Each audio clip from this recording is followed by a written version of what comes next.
On Tuesday, Pennsylvanians went to the polls for the primary election. Two notable mayoral incumbents lost their bid for re-election.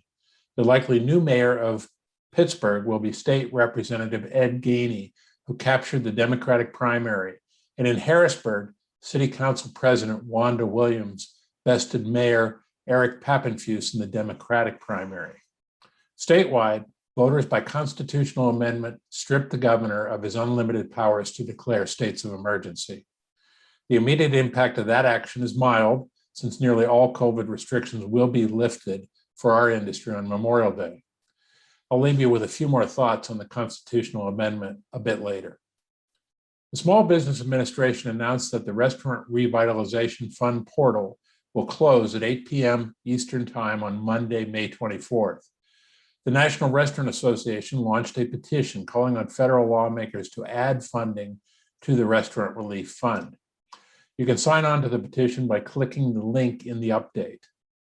PRLA continues its efforts to get vaccinations more widely distributed in Philadelphia and have expanded those efforts to surrounding counties.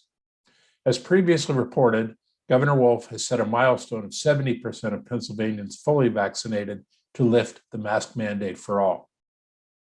As a reminder, on March 16, 2021, the Pennsylvania Secretary of Health amended the Commonwealth's mask order by adding language directing to the CDC's guidance for fully vaccinated people to allow for no face coverings. That means that the CDC guidelines are in effect in Pennsylvania. Masking requirements will still be in place for unvaccinated individuals until 70% of Pennsylvanians aged 18 and older are fully vaccinated. PRLA yesterday issued an action alert to encourage support and movement of several liquor reform bills currently under consideration. These bills will make permanent mixed drinks to go, extending outdoor seating to non-contiguous areas, eliminate the event cap for off-premise catering permits, and increase the licensee discount, among other things. There is urgency in getting these bills across the finish line and on the governor's desk, since several are currently tied to the COVID-19 disaster declaration.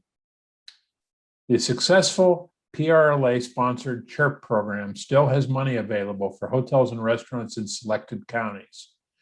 If you're in Northumberland, Snyder, Juniata, Mifflin, Columbia, Clinton, or Montour counties, you have until June 15th to apply for those funds. Has been my longtime favorite for fine dining in the Steel City.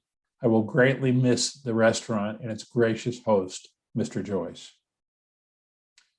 In the May 19 edition of the Morning Call, reporter Ford Turner said, and I quote, "Soon after Governor Tom Wolf learned Pennsylvania voters restricted his emergency powers in a way not seen before in the United States, a spokeswoman on Wednesday said his administration would, for the first time, talk to Republican lawmakers about the ongoing COVID-19 disaster declaration." End quote. The Emergency Declaration Restriction Constitutional Amendment will likely have long-lasting ramifications, and many believe those will not all be positive. It is unfortunate that it took over 1 million voters and a constitutional amendment to get the governor to talk to the legislature. I'm John Longstreet with another edition of It Happened This Week. Thanks for tuning in, and I'll see you again next week.